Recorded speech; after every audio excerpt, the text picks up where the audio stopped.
When Diego Luna saw Rogue One for the first time, he was utterly disappointed. Rogue One, A Star Wars Story, was the first standalone Star Wars film of the Disney era. Premiering during the holiday season of 2016, it told the story of a small band of rebels tasked with finding and transmitting the secret schematics to the evil Empire's superweapon, the Death Star. The plans would identify the sole weakness in the planet-sized, planet-destroying space station, giving the rebellion the upper hand and the chance to rid the Empire of its iron grip over the galaxy.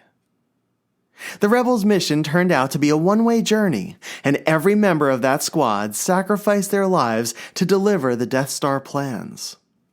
And their sacrifice was not in vain. For in completing their task, they brought hope to the rebellion and set off a chain of events that would lead to another band of rebels, led by a Jedi Master, to rescue a princess, evade Darth Vader, and ultimately blow up the Death Star. And the rebel cell in Rogue One consisted of Jyn Erso, the daughter of the Death Star's architect, the former Imperial droid K2SO, Chirrut Imwe, a blind warrior who was able to see the Force more clearly than anyone, his friend and Jedi Temple protector Baze Malbus, the Imperial pilot turned hero Bodhi Rook, and their mission's leader, a rebellion operative, Cassian Andor. Diego Luna played Andor in Rogue One, and as he recounted, when he saw the film for the first time, he was disappointed at its ending. But it wasn't because of the film. Luna clarified his feelings, saying, "My son said, 'But that's it, Dad, right? That's it.' And I go, 'Well, yes, that's the thing about this film. Even though I knew and I understood, I think that's the moment where I really got it. I really realized that a character I loved and a universe I couldn't care more about was done. But the tone of our film, it pays honor to, I believe, the best times of this universe. And obviously, I say the best because it's when I was open and ready to receive that. Those Star Wars films left a very deep mark on me, as the audience and as a filmmaker." Luna and his son, like all of us, had to make their peace with the fact that these characters we had gotten to know over the course of the 2-hour film in 2016 were never coming back. The end of the film signified the true end to their stories. And for Luna, who had come to love and to connect with Cassian through playing him on screen, it was a bittersweet finality that tore at his heart. But as our beloved Jedi Master Luke Skywalker once said, "No one's ever really gone." This is the next chapter of Cassian Andor's story, told as a prequel to Rogue One. This is the opportunity for Diego Luna to grab his blaster, don the rebel uniform, and return to play the character he so dearly loves.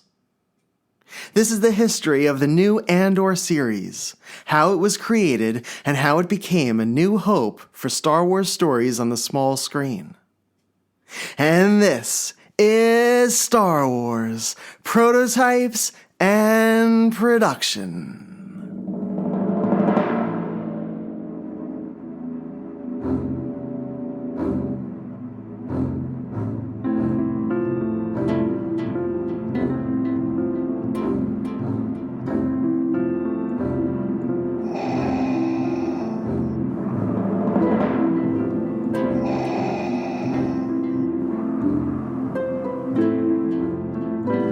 From Coruscant to Tatooine, and every planet in between, Star Wars, Prototypes and Production, with your host, David Quinn. Vader. It's a trap! Yes, Master. Whoa, we're gonna have company! Have to stand and fight. The more you tighten your grip, Tom, the more star systems will slip through your fingers. I want to learn the ways of the Force and become a Jedi like my father. The Force will be with you, always. On November 8th, 2018, the Walt Disney Company announced the name of its new and upcoming streaming service, Disney+. But the press release was also packaged with another reveal that caught the attention of Star Wars fans, eager for the next story from that galaxy far, far away. In addition to the previously publicized series The Mandalorian, the second small-screen offering from Disney and Lucasfilm in development would feature Cassian Andor and would focus on his role in the rebellion prior to Rogue One. The press release described the series as a rousing spy thriller that will explore tales filled with espionage and daring missions to restore hope to a galaxy in the grip of a ruthless empire. The announcement also mentioned that Diego Luna would be returning to the role of Cassian. Luna was quoted in the release saying, "Going back to the Star Wars universe is very special for me. I have so many memories of the great work we did together and the relationships I made throughout the journey. We have a fantastic adventure ahead of us, and this new exciting format will give us the chance to explore this character more deeply." And a week later, when he was asked about when he would be filming the new series, Luna said, "I know as much as you know." Referring to the press release, he added, "That thing they sent to the press? I got that the day before." And like the Star Wars films and shows over the past decade, the new Cassian Andor series would follow a very similar trajectory. The initial plans for it in November of 2018 would not remain on track for very long. And along the way to and through production, it would experience drastic changes in the creative team running it. The Lucasfilm team would face challenges in executing the proper arc for the story and in filming during a global pandemic. And following the footsteps of the Obi-Wan Kenobi series that premiered earlier this year, it would take years to fulfill the goal of bringing the Andor series to the small screen. So strap in and prepare for a rocky and wild adventure as we retrace the history of how the Andor series came to life for Lucasfilm and Disney.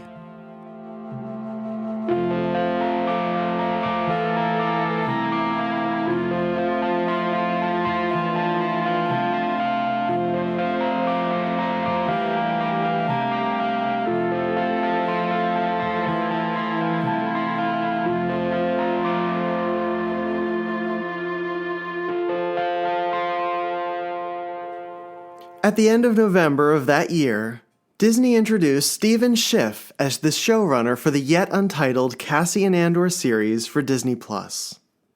Schiff's prior work was for the FX network's critically acclaimed drama The Americans, and the show earned 2 Emmy nominations for Best Drama. If the new series was going to be a rousing spy thriller, as the initial press release had claimed, choosing Schiff to oversee the Andor drama seemed to be a logical and smart decision. While news around the show was relatively quiet in the early months of 2019, the next big announcement was a welcomed one for fans. Alan Tudyk, who played Cassian's lovable and sharp-witted droid K2SO in Rogue One, playfully highlighted his return for the series. When Disney tweeted that Tudyk would be joining Diego Luna in reprising their roles, Tudyk's response was perfectly in character. He tweeted, "Well, I'll let K2 tell you what he wrote." Cassian said I had to. Disney also shared the first timetable for the series' release, saying it would go into production that year, with plans to premiere it on Disney Plus 2 years later in 2021. At the time, Lucasfilm was dealing with the disappointing box office results of the Solo standalone film the year before, and was putting the finishing touches on Episode 9, The Rise of Skywalker, which would be the end of the Skywalker saga.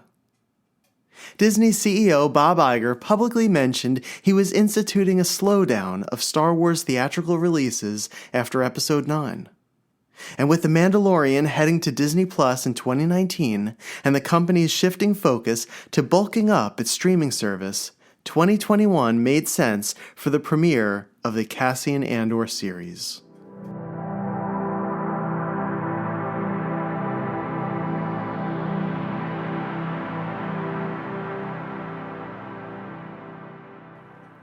The first major shift behind the scenes also occurred in early 2019.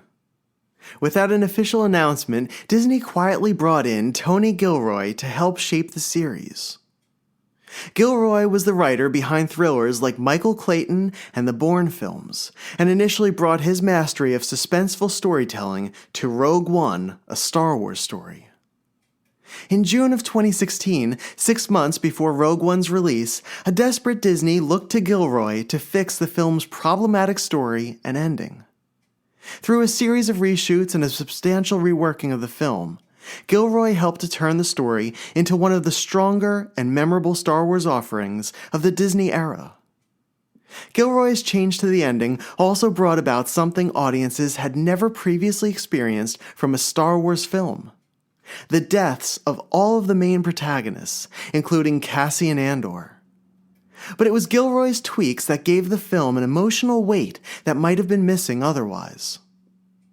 Reflecting on his approach to the story, Gilroy said, "If you look at Rogue, all the difficulty with Rogue, all the confusion of it, and all the mess, and in the end, when you get in there, it's actually very, very simple to solve. Because you sort of go, this is a movie where, folks, just look, everyone is going to die. So it's a movie about sacrifice." In some ways, Gilroy may have been the perfect person to dissect and re-sculpt Rogue One, simply because Star Wars wasn't precious to him. Approaching the franchise as someone who wasn't a fan, he wasn't burdened by the pressure to make it feel like anything that came before it. In an interview with The Hollywood Reporter about his work on the film, he openly admitted, "I've never been interested in Star Wars, ever. So I had no reverence for it whatsoever. I was unafraid about that. And the Lucasfilm team was in such a swamp. They were in so much terrible, terrible trouble that all you could do was improve their position." And even with its bloated production budget of more than $200 million after reshoots, Rogue One was another box office success for Disney, earning more than $1 billion worldwide. Shortly after Rogue One's release, Gilroy recounted a conversation he had with Lucasfilm president Kathleen Kennedy. For Kennedy, the film gave the Lucasfilm team confidence in expanding the world of Star Wars stories beyond those centered around the Jedi, or anyone with the last name Skywalker. The idea of exploring characters outside the spotlight, ones whose lives would be impacted by a galactic battle with the Empire, intrigued Gilroy. During the earliest phase of development in 2018, Kennedy sent the treatment for the proposed Andor series to Gilroy to hear his thoughts about it. Gilroy responded by saying, "It's Cassian and K2SO storming the Citadel for 20 episodes. I don't think you can do that." His solution, which he sent to Kennedy in a memo, was immediately rejected. Gilroy's vision for the series was to avoid the trappings of what could amount to a forgettable buddy adventure, and to instead double down on a darker tone that showed the building of a morally complex character who ultimately sacrifices his life to save the galaxy. To Gilroy, the path Cassian takes from a child dropped into a battle, to a young man operating as a mercenary, to a leader eventually stepping into the role of a revolutionary, would have been a story worth telling.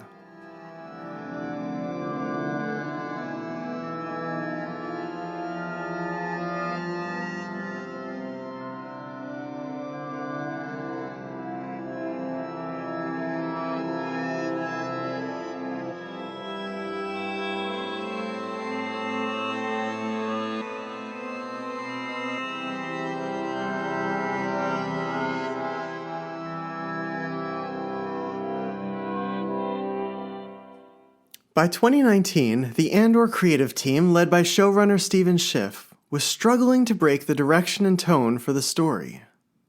Searching for the right path, Kennedy revisited Gilroy's memo and reached out to the Rogue One writer.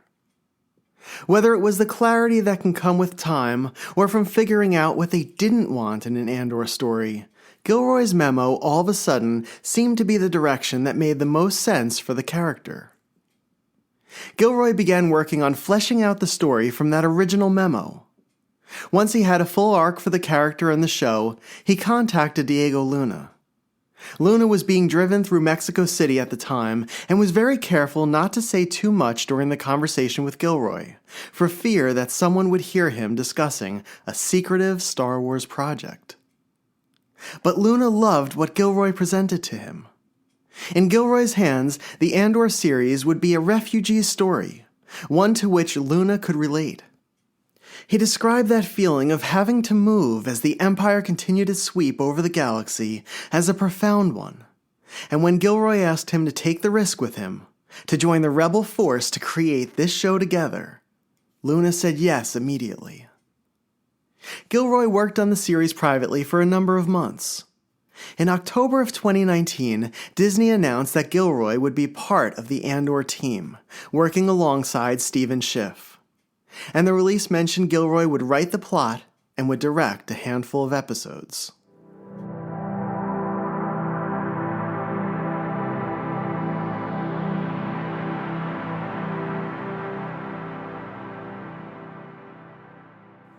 In February of 2020, Diego Luna confirmed that the Cassian Andor series was still on track, and that filming would begin sometime that year, with the intent to release it in 2021. Rumors swirled that Disney had hit a snag with its small-screen shows. This was sparked largely by the fact that little, if any, news about the Andor series had surfaced since the Gilroy announcement 3 months earlier. And adding weight to the rumors was a report by the website Collider that Disney had scrapped the scripts for the Obi-Wan Kenobi series and had paused production to retool the story. The Cassian Andor series was scheduled to begin production in June of 2020. But script rewrites caused Disney to remove the start date from the calendar. The Mandalorian was Lucasfilm's first live-action Star Wars success, and likely put pressure on the other series to deliver similar results. Another larger and unforeseen issue hit the project in March. After working on designing the creatures and inhabitants of the Andor series for 4 weeks, effects artist Neil Scanlon and his team had to abruptly shut down production. A global pandemic swept across the world, halting in-person work on film sets everywhere. During the quarantine, Luna spoke to reporters about his upcoming return as Cassian. He compared the challenge of doing the series with the original challenge of doing Rogue One, which illuminated why a Cassian Andor show could work. He said, "What happens when you already know the ending? Then it becomes about the story. Everything is in how you tell the story and how many different layers you can find. This can't be a show now where at the end we surprise you with like, oh no, it wasn't him. We've already seen the ending." If you think about it, Rogue One started with the same task. The last scene of Rogue One is a scene we all know. It makes another part of your brain work as a storyteller. You can't use the same formulas for storytelling you've known all your life with this because it's very different. The big thing is now we start with a character that people already know what he's capable of.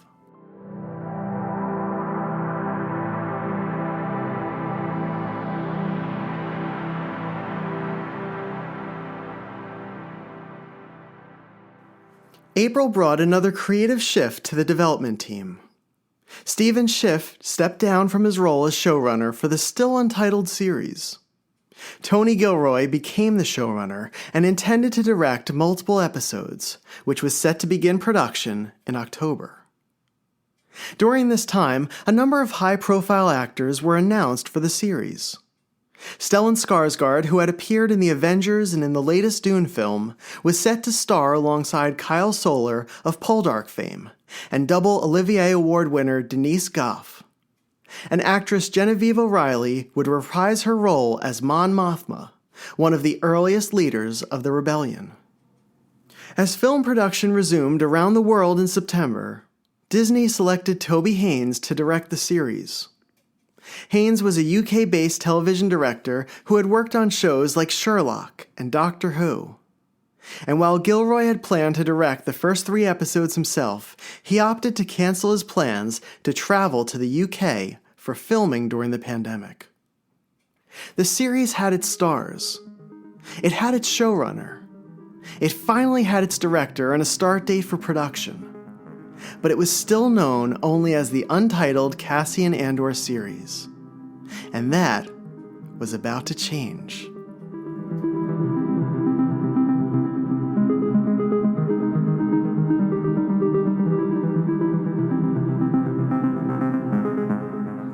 During December's Investors' Day presentation, Disney revealed the series' official title, Andor. The media company promoted the show with a featurette that offered a peek behind the scenes. The sizzle reel also gave audiences an idea of the scope of the series. Lucasfilm would tell the story of Andor over 12 episodes and would include 200 named cast members in its universe. And filming was slated to end in mid-2021, with an intended release for 2022. The look of Andor was largely different from that of its predecessors. The Mandalorian, The Book of Boba Fett, and the Obi-Wan Kenobi series were mostly shot in the Volume, the California-based soundstage that uses LED screen walls to simulate surroundings. Instead, shooting for Andor would take place at the legendary Pinewood Studios in London, where every Disney Star Wars movie had been filmed, along with location shoots around the United Kingdom where the team could build full towns and sets that the show would explore. Although 2020 was a tumultuous year that affected both production and the world as a whole, it ended on a positive note for the cast and crew of Andor. The series weathered many of the challenges over the months, and now that it was finally in production, it was gaining momentum. The world Cassian Andor inhabited was beginning to come together in a major way.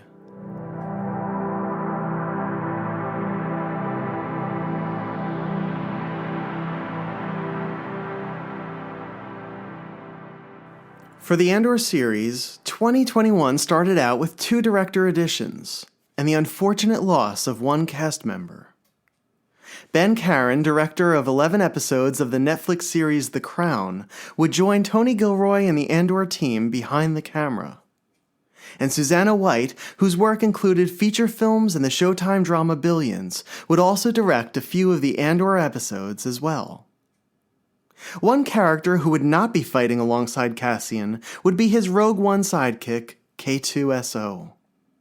Actor Alan Tudyk, who portrayed K2 in Rogue One and had been officially announced for the series 2 years earlier, clarified the situation. Although he could not go into detail at the time, he stated he would appear in the show eventually. He explained that the way Tony Gilroy structured Andor, the first season would focus on Cassian's early years. And following that trajectory, the story Gilroy told wouldn't introduce K2 until later. His admittance to not being in the first season, but definitely being a part of the series, was the first time a second season was mentioned publicly. Hearing Tudyk's explanation gave fans an idea of Disney's long-term plan for Andor. And it was good to know the company felt the series was a worthwhile investment. Filming finished in August, after briefly shutting down again during another COVID outbreak. In an interview with the industry site Deadline, Luna said, "To be honest, it's been such a blessing to do this job and to do it under these circumstances. I had the chance to work with a team that I couldn't be more proud of and admire more. It's a hardcore moment to be out there shooting. And we were really lucky. We're done with the shooting now and getting it ready for audiences to see it." And in less than a year, Andor would finally arrive on Disney+.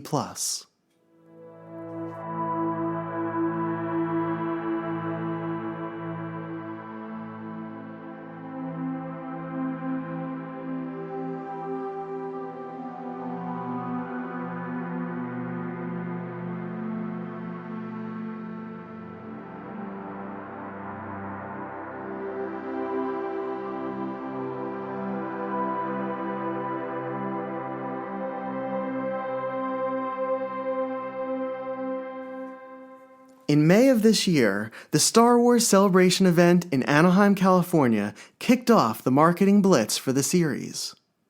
During the Lucasfilm Studio Showcase panel, Kathleen Kennedy introduced the Andor segment by bringing out Diego Luna, Tony Gilroy, executive producer Sana Wallenberg, and Genevieve O'Reilly. Gilroy gave Star Wars fans a fuller understanding of the story he planned for Andor. We're going to rewind 5 years back from Rogue, and we We've done 12 episodes. Those 12 episodes that we've shot that we'll show this fall are going to take us 1 year closer. We're going to come back and start shooting in November. We're going to shoot another 12 episodes. And we're going to finish the second half of the story. And the second 12 will take us over the next 4 years, and the final scene will walk you into Rogue. We will get to you as quickly as we can. And at the end of the segment, Luna and company had one final surprise for the Celebration audience. Diego, is there anything else you'd like to share with all these wonderful things? Of course. You know, I've been working on this for a year and a half, so I don't miss the team, the people, the love we get from the family of Rogue One, but I'm sure you do. So we are not here with empty hands. Okay, come on. I know there's more panels. Would you have time to watch a teaser trailer?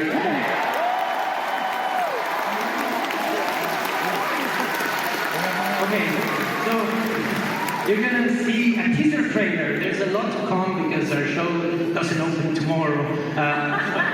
This is a teaser trailer, but for you to feel the mood, get to know some characters, and see a little bit of what we're doing. Let's see it. Here it is, guys. The teaser trailer crackled with tension, propelled by ominous drum beats, as quick flashes of some of the Imperial and Rebel characters flashed across the screen.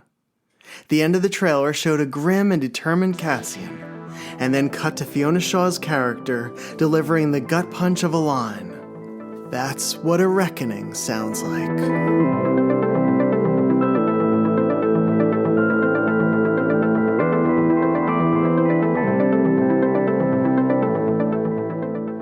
Shortly after Celebration, something shifted in the minds of Star Wars fans. The Kenobi series that Disney hoped would be its next Mandalorian was good, but not great. It lacked tension in parts and momentum in others. It highlighted some of the limits of shooting in the LED soundstage. The characters never fully felt fleshed out. The story plodded along at times, and for many, one viewing was enough. There was a sense of disappointment, as it was one of the most anticipated Star Wars stories of the Disney era. But Kenobi was overshadowed by the latest season of Netflix's blockbuster hit Stranger Things, as that show defined the summer of 2022, and the excitement that reached a fever pitch for the Jedi miniseries soon faded. And that's when Andor began to reverberate. Celebration's teaser trailer certainly caught the attention of fans who had possibly overlooked the potential of the series in the past. And after viewing the Kenobi miniseries, there was a general realization that Star Wars was missing a show aimed at adults, or at least a more mature audience. Fans hungered for something similar to Game of Thrones, but in a Lucasfilm-led universe. A textured, dense story with complex characters and even more complex situations, propelled by a driving tension and a plot that made the wait for next week's episode feel like an eternity. And suddenly, Andor became that series for Star Wars. Gilroy wasn't concerned with fan service or fun callbacks. He just wanted to tell a gripping story that Star Wars fans had never seen before, and non-Star Wars fans would enjoy as well. And in his words, his story and character choices were always protein and never icing. Gilroy wanted to take Andor beyond the walled garden of an LED soundstage and back into the tangible and often brutal world of Rogue One.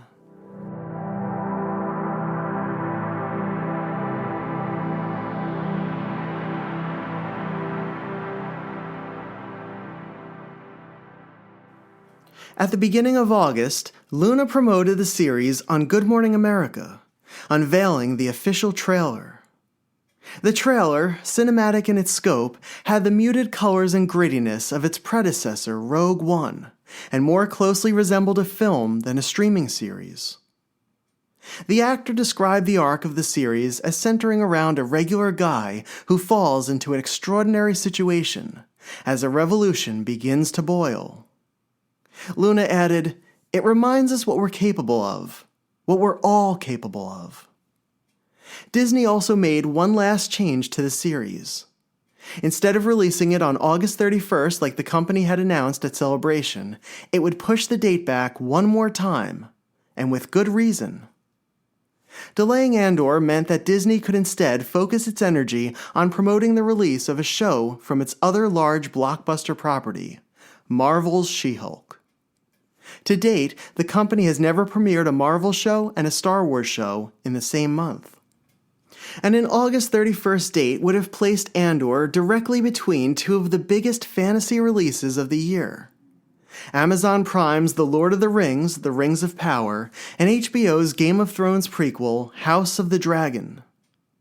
Instead, Andor would make its debut on Disney Plus on Wednesday, September 21st, airing 3 of the 12 episodes in its first week.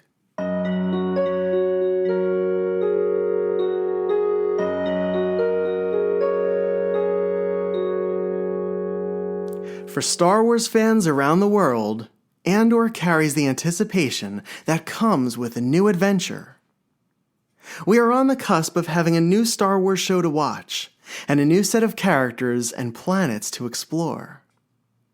We will also have the opportunity to reconnect with some familiar faces, seeing beloved heroes like Cassian Andor and Mon Mothma return to the Star Wars universe. For this episode, I really wanted to focus more on how the show came to be, and how it developed from a concept to a series, rather than delving into the characters or any story points. As a longtime Star Wars fan, I cherish these new releases and the excitement that comes with them. I decided a long time ago to go into each film and series with as little prior knowledge as possible. After gorging myself on set photos and scene leaks for the prequels, I decided I would close myself off to knowing about the Star Wars stories beforehand, and would go into them the same way I did as a child watching the original trilogy for the first time. I avoid spoilers because I want to see a show as the writers and directors and designers intended it. I want to experience it with fresh eyes, and allow myself to fully escape into the world they labored to create and to put on screen. I love the feeling of seeing the Lucasfilm logo materialize before my eyes. And I know I am experiencing something special, for better or for worse, with each new series. It's the one and only chance to see that particular story unfold for the very first time. There's so much more to the history of the Andor series than what I've captured in this episode. And like the creation of every Star Wars film or television show, the journey to producing one can be almost as exciting as the content itself. I don't know if Andor will be good or awful, or worse, merely forgettable and swept away in a sea of streaming releases. And I'm proud to say I know next to nothing about it. The last trailer I watched for it was a sizzle reel from Celebration in May. And since then, I've been happily in the dark, waiting for it to finally appear on the main menu of my Disney Plus account. I hope this episode gave you insight into how the series came to exist, as well as a timeline for its creation and production. Tony Gilroy has proven to be a master at his craft, and I do not doubt that he and the entire team that constructed this Rogue One prequel gave it their all. Andor feels like a different path for Lucasfilm, and hopefully the story the company produced will connect with audiences and will leave them wanting a second season. And with that, it looks like Andor is about to begin, 4 years after it was first announced by Disney. I hope you enjoy it. See you next time on Star Wars, Prototypes and Production.